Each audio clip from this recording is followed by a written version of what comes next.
Tamam, her vaktiniz hayır olsun əziz izləyicilərimiz, müəllimlər, şagirdlər və biologiya sevərlərimiz. Biz bu videomuzda DİMİN 2025-ci il test toplusundan sitologiya bölməsinə aid olan testlərin izahlarını verəcəyik sizinlə. Başlayırıq 61-ci sualdan. İlk 60 sualın izahını bundan önceki videoda vermişdik. 61'dedir ki, hücre mərkəzi neyniyəcək? Hücre mərkəzi hücrələrin bölünməklə çoxalmasını təmin edəcək, bölünmə vətənlərini əmələ gətirib xromosomları qütblərə çəkəcək. Ona görə də bizim bu sualda cavabımız olacaq C bəndi. 62-ci sualda fagostoz göstərilənlərdən hansı üçün səciyyəvidir? Fagostoz ümumiyyətlə canlıların bir aləmində, o da heyvanlar aləmində baş verirdi. Hüceyrə membranından keçə bilməyəcək böyüklükdə bərk halda olan maddələrin, hüceyrələrin və yaxud da deyək ki, orqanizmlərin udulması prosesi idi ki, bunu da adi amibdə görmək olardı. Parazit orqanizm olan dizenteriya amibində eritrositləri özünə uda bilirdi daxildə. Bunu göstərmək olardı. İnfüzor tərlikdə baş verirdi. Qanın leykosit hüceyrələrində baş verirdi. Deyək ki, sonra şirin su hidrasının qamçılı həzm hüceyrələrində baş verirdi. Bu şəkildə cavabımız olur C bəndi.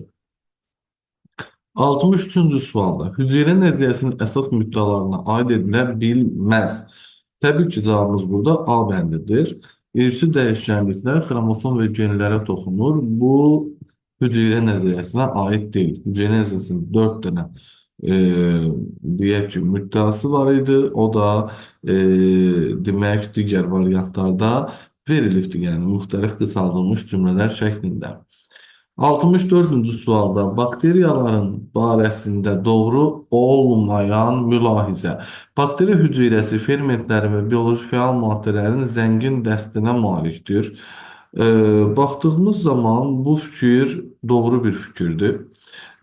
Çünki bakteriyalar hüceyrə daxilində də həzmi yerinə yetirə bilir. Hətta bəzi bakteriyalar var ki, bu fermentləri hüceyrə xaricinə sintez edib, orada da maddələrin parçalanmasına falan deyək ki, parçalanmasında rol oynamış olur.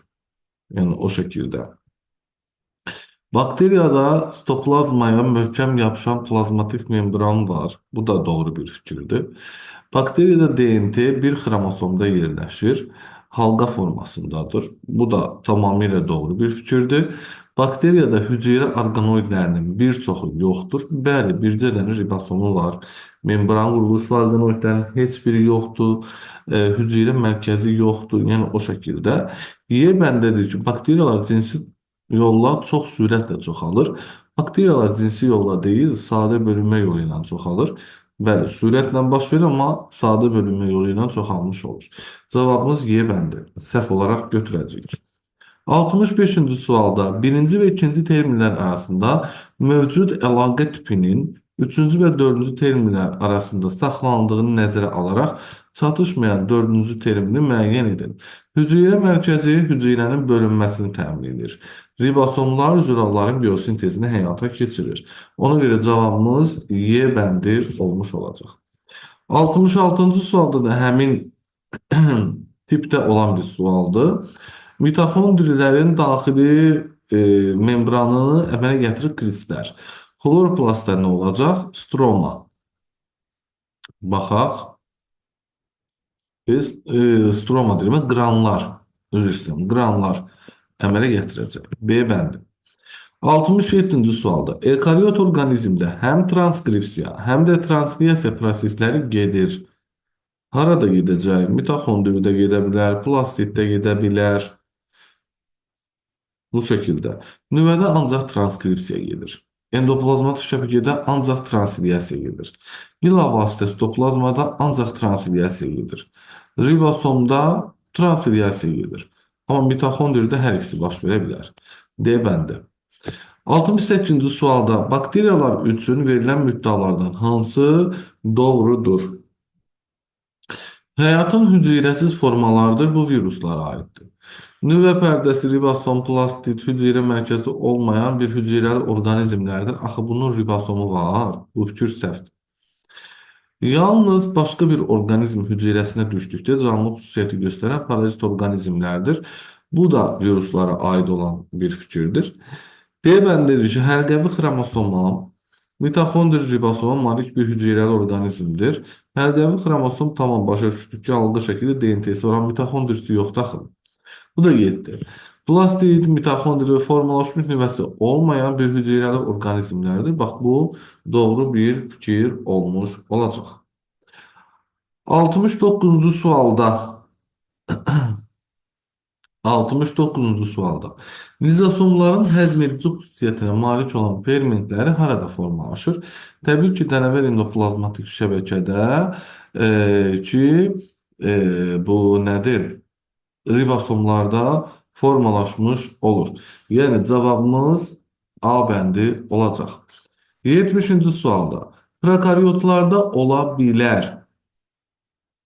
Ola bilər. Təbii ki, burada xlorofil ola bilər, ribosom ola bilər, DNT ola bilər. Yəni başqa bir şey ola bilməz. Ona görə cavabımız C bəndi.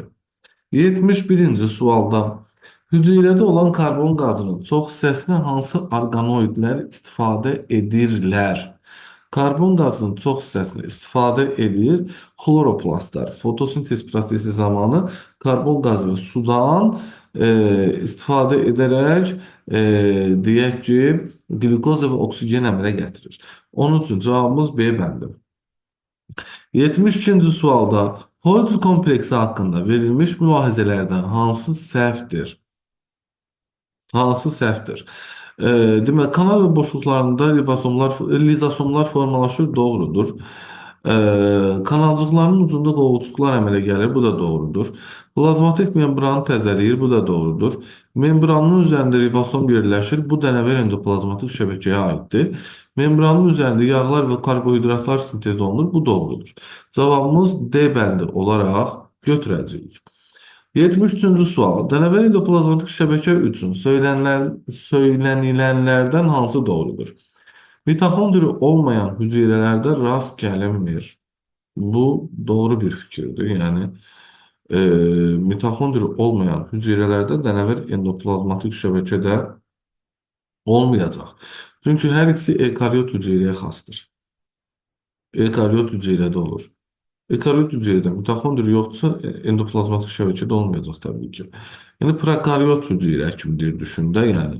Prokaryotda mitoxondri yoxdur, endoplazmatik şəbəkədə yoxdur. Elə A bəndi olmuş olacaq. Membranda 4 lipid cərgəsi yox, 2 dənə lipid cərgəsi var. Kanal və boşluqlarının membranında çoxlu miqdarda qranlara rast gəlir. Bu xloroplasta aid olan bir fikirdir. Burada lipid və karbohidratlar sintezi gedir. Bu hamar endoplazmatik şəbəkəyə aid olan bir fikirdir. Həm prokaryot, həm də ekariot orqanizmlərdə rast gəlinir. Bu da səhv bir fikirdir. Yalnız ekariot orqanizmlərdə rast gəlinmiş olur.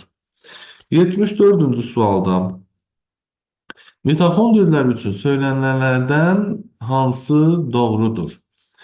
Daxili membranın yastılaşmış strukturu qran yox, qran adlanmaz. Bu xloroplasta aiddir. Yalnız bitki orqanizminin hüceyrələrində rast gəlinir. Bu da xloroplasta aiddir. Membranda 2 lipid cərgəsi yox, 4 lipid cərgəsi olur. Holtz kompleksi olan hüceyrələrdə rast gəlinir. Bəli, təbii ki, hər ikisi ekariot hüceyrəyə xasdır. Cavabımız D bəndi. Endoplazmatik şəbəkə olan hüceyrələrdə rast gəlinmir. Bu da səhv bir fikirdir, çünki rast gəlinir. 75-ci sualda hüceyrənin canlının inkişaf vahidi olmasını sübut edir. Ziqotun inkişaf edib yeni orqanizmə başlanğıc verməsi. Bunu Karl Berg müəyyən eləmişdi, deyil?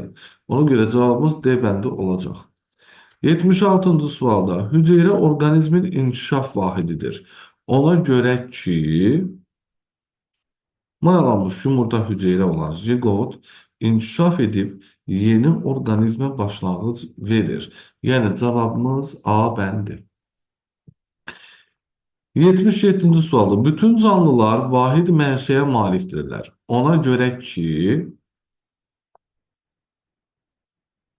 Ona görə ki, gəlin bir-bir variantları oxuyaq. A bəndi deyir ki, atom səviyyəsində üzvü və qeyri-üzvü aləmin kimyəvi tərkibi arasında fərq yoxdur.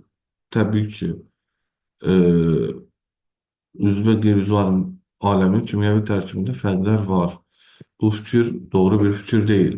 Onların hüceyrələr quruluşunu və kimyəvi tərkibini oxşardılar. Bəli, bax, cavabımız budur elə. Cavabımız budur.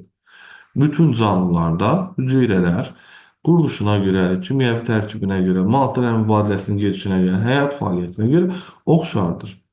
Cavabımız B bəndi. Digər fikirləri də oxumağa ehtiyac yoxdur. 78-ci sualda bakteriya hücrəsində ribosom, DNT və RNT yerləşir. Aha, baxaq. Ribosom hər üçü sitoplazmada yerləşir bunlar. Hər üçü sərbəst halda sitoplazmada bakteriya hücrəsidir. Nüvəsi yox, hər hansısa bir orqanoid yox. Ona görə hər üçü sərbəst halda sitoplazmada yerləşəcək. Cavabımız Y bəndi. Gəldik 79-cu sualda. Göbələk hüceyrələrində ribosom və DNT harda yerləşir? Ribosom yerləşəcək mitoxondrida. Və dənəvər endoplazmatik şəbəkənin stop membranları üzərində, bir də sitoplazmada sərbəst halda. DNT də olacaq nüvədə mitoxondrida. Plastidi yoxdur ki, göbələyin onsuz da. Onun üçün cavabımız C bəndi götürüləcək 79-da. 80-ci sualı. Aşağıdakılardan hansı eukaryotdur? Bakteriyaların hamısını çıxıram. Yerdə qalır yaşıl yosunlar eukaryot kimi. 81-ci sualda aşağıdakılardan hansı fotosintez edici prokaryotdur? Təbii ki, siyanobakteriya. Yaşıl yosun bitkidir. Dəmir bakteriyası, kükürt bakteriyası xemosintez edici bakteriyadır. Süd turşusu bakteriyası da saprofit bakteriyadır. 82-ci sualda bitki hüceyrəsində hüceyrə tənəffüsünü təmin edən struktur, yəni mitoxondri. Daxili membranı tilakoidlər əmələ gətirən orqanoiddir, bu xloroplastdır. Kiçik və böyük hissəcikdən təşkil olan orqanoiddir, bu ribosomdur. Matrix olan orqanoiddir, bəli. Stromaya malik orqanoiddir, xloroplast, eyni ölçülü cisimciklərə malik olan orqanoiddir, hüceyrə mərkəzi. Cavabımız C bəndi. 83-cü sualda. İnsanla simbiyoz həyat tərzi keçirən yeganə canlıda, yəni bağırsaq çöpü bakteriyasında mövcud deyil. Bakteriyada nə mövcud olmayacaq? Mitoxondri. Cavabımız B bəndi. 84-cü sualda. İnsanla simbiyoz həyat tərzi keçirən yeganə canlıda mövcud deyil. Nə olmayacaq? Lizosom, membran quruluşlu orqanoidlər olmaz. B bəndi. 85-ci sualda. İnsanla simbiyoz həyat tərzi keçirən yeganə canlıda mövcud deyil. Nə olmayacaq? Xloroplast, membran quruluşlu orqanoid. 86-cı sualda da bunun əksini deyir. İnsanla simbiyoz həyat tərzi keçirən yeganə canlıda mövcuddur. Təbii ki, ribosom. Orqanoidlərdən zaten bir dənə ribosom var idi. B bəndi olacaq bizim cavabımız. 87-ci sualda. Baxırıq ki, mitoxondri verib, xloroplast veribdir, keçidləri göstəribdir də, yəni buna. Mitoxondridən karbon qazı ilə su keçə bilir xloroplasta, 1-2 karbon qazı ilə sudur. Xloroplast ona üzvi maddə olan glikozanı və oksigeni vermiş olacaq. Cavabımız ona görə də D bəndi götürüləcək. 88-ci sualda. Hüceyrənin hansı strukturunun tərkibinə əsasən zülallar və nuklein turşuları daxildir? Təbii ki, xromosom DNT-dən təşkil olunmuşdur və histon zülallarından təşkil olunmuşdur. A bəndi olacaq bizim cavabımız. 89-cu sualda. Heyvan hüceyrəsinin hansı orqanoidlərində zülallar sintez oluna bilər? Zülal sintez olunur ribosomlarda varsa orada. Ribosomun sərbəst halda sitoplazmadakı ribosomlarda sintez olunacaq. Dənəvər endoplazmatik şəbəkədə, mitoxondridə, plastidlərdə sintez oluna bilər zülal. Ona görə də cavabımız bizim B bəndi olaraq götürüləcək. 90-cı sualda bitki hücrəsində lizosomların formalaşması hansı orqanoidlərdə baş verə bilər? Lizosom Golgi kompleksində ancaq formalaşa bilər. Başqa heç bir şey. Cavabımız D bəndi. Amma onun tərkibinə daxil olan fermentlər desəydi, bu fermentlər dənəvi endoplazmatik şəbəkədə hazırlanacaqdı. 91-ci sualda ribosomların funksiyaları. Ribosomun zülal sintez eləmək, fermentlər də zülal olduğuna görə həmçinin fermentləri sintez eləmək. Cavabımız elə 3-4 olaraq götürüləcək C bəndi. 92-ci sualda şəkildə göstərilən hüceyrə orqanoidi barəsində səhv mülahizə. Mitoxondridir. Burada indi yaxşı düşməsə də şəkildə üzərində kristlər olduğundan bilirsiniz en azından. Səhv mülahizə. İkiyə bölünmə yolu ilə çoxalır, düzdür. İki membranlıdır, düzdür. Daxili maye mühiti stroma adlanmır axı, matrix adlanır. Ona görə cavabımız C bəndir. 93-cü sualda yaşıl bitki hücrəsinin neçə müxtəlif strukturunda ribosomların hissəcikləri formalaşır? Nüvəcikdə formalaşa bilir, mitoxondri və plastidlərdə formalaşa bilir. Ona görə 93-cü sualın cavabı B bəndi olaraq götürüləcək. 94-cü sualda açar sözlərdən istifadə edərək mətni ardıcıllıqla tamamlayın.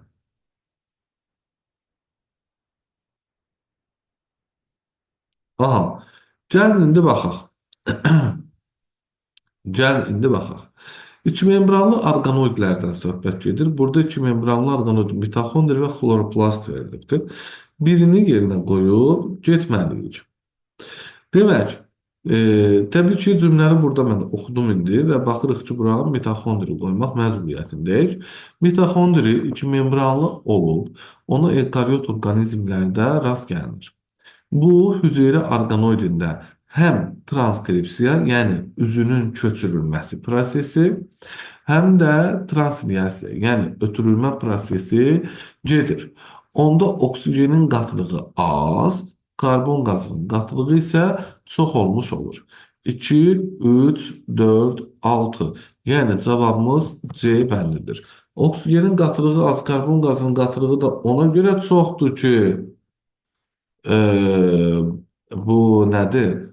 Hüceyrə tənəffüsünü həyata keçirir. Hüceyrə tənəffüsünü həyata keçirir. 95-ci sualda mitoxondri üçün verilən fikirlərdən hansı və ya hansıları başqa hüceyrə orqanoidinə aid ola bilməz? İkimembranlıdır, plastidlərə aiddir. DNT və RNT-yə aiddir, plastidlərə aiddir. Hüceyrə tənəffüsünü həyata keçirir. Bu heç birinə aid deyil. Yəni ona görə bunu götürəcəyik. Translyasiya prosesi gedir, ribosomda da gedir, xloroplastda da gedir, dənəvi endoplazmatik şəbəkədə də gedir bu. Ona görə götürmədik. Hidrogen protonları daxili membranın daxilinə keçir. Bu da ancaq özünə aiddir.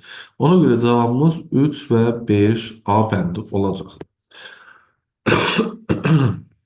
Verilənlərdən neçə xüsusiyyət şəkildəki orqanoidlər üçün ortaqdır?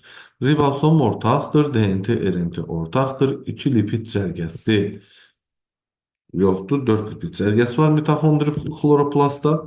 Matrixdə ancaq mitoxondriya aiddir. Ona görə cavabımız 2 dənə A bəndi götürmüş olacaq 96-cı sualda.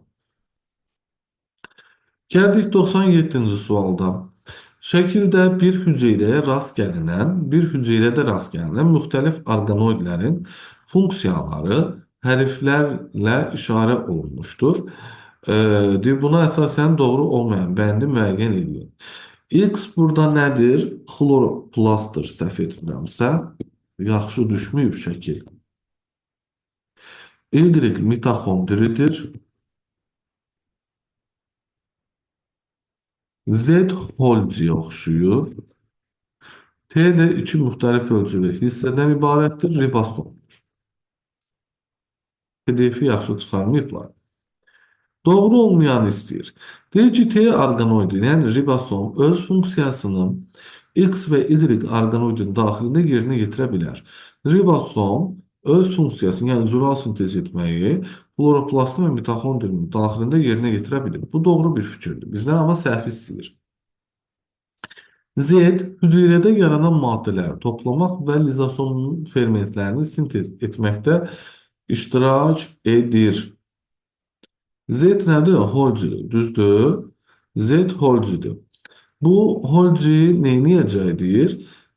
Lizosomun hüceyrə daxilində maddələri toplayır, amma lizosom fermentlərini sintez eləmir holci. O fermentləri dənəvi endoplazmatik şəbəkə sintez edir. Ona görə cavabımız burada B bəndi elə səhv fikir olaraq götürülməlidir. C'də deyir ki, Y enerjinin müəyyən hissəsini kimyəvi rabitə enerji şəklində ehtiyat halında saxlayır. Y nədir? Mitoxondri, bəli, ATF enerjisi saxlayır, doğrudur.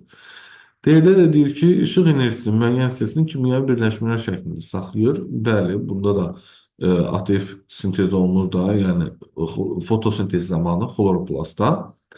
T'də deyir ki, Y'də deyir ki, T peptid rabitənin yaranmasını həyata keçirən zülalların birinci quruluşunu əmələ gəlməsini təmin edir. Bu da ribosom üçün doğru bir fikirdir. Gəldik 98-ci sualda. Kişi orqanizminin bütün hüceyrələrində iki növ, iki membranlı orqanoid var. Xeyr, xeyr. Mitoxondri sadəcə.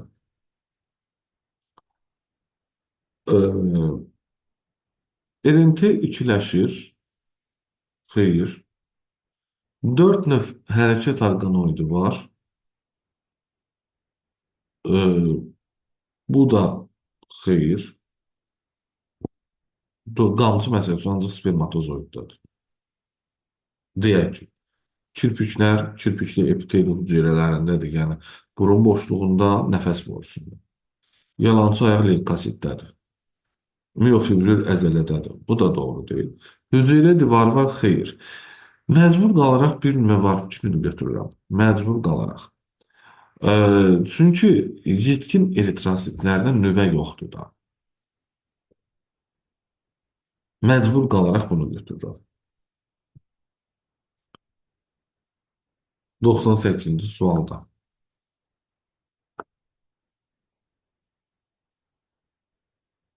Yəni, başqa bir şey deyə bilmərəm. Yəni, heç bunu da götürmürəm. Heç bunu da götürmürəm. Çünki bütün hüceyrələrdir, yəni. Heç onu da götürmürəm. Yəni, sualda cavab yoxdur. Sual səhvdir. Sual səhvdir. Burada cavab yoxdur, konkret olaraq. 99-cu sualda. Şəkildə verilmiş canlının istənilən hüceyrəsində heç vaxt rast gəlinməz. Bu, bitki hüceyrəsində səhv etmirəmsə, yəni nəsə bir çiçəyə oxşuyur o. Şəkildə çiçəyə oxşuyur. Dəqiqə testin içərisində özündə baxın. Bunun PDF-ini mən çıxarmamışam. Hazır şəkildə atılıb deyə çox tünd formada düşübdür. Hədsiz dərəcədə tünd formada düşübdür. Günə baxandır, bəli. Günə baxandır, bitki hüceyrəsində. Heç bir hüceyrəsində rast gəlinməz deyirsə, burada bizim cavabımız ali bitkidir. Sentriola, yəni hüceyrə mərkəzinə rast gəlinməz. C bəndi. 100-cü suala gəldik. 100-cü sualda deyir ki, sağlam insan orqanizmində hansı hərəkət orqanoidlə malik hüceyrələr birləşərək toxuma əmələ gətirə bilməz. Təbii ki, burada qamçıdır bizim cavabımız. Qamçı spermatozoiddə olur və bu da toxumu əmələ gətirə bilməz. Amma miofibril əzələnin tərkibində var. Yalançı ayaq leykositdə var. Birləşdirici toxumanın bir növüdür, yarada bilər. Kirpikli epitelinin tərkibində var. Yəni, bu şəkildə həmin toxumanı yarada bilər. Amma qamçı spermatozoiddədir. Spermatozoid qametdir. Ondan bir toxum əmələ gələ bilməz. Belə, əzizlərim, bu dəfəki test izahlarımızdan bu qədər. İnşallah Növbəti izahlarda görüşənədək sağ olun, hələlik.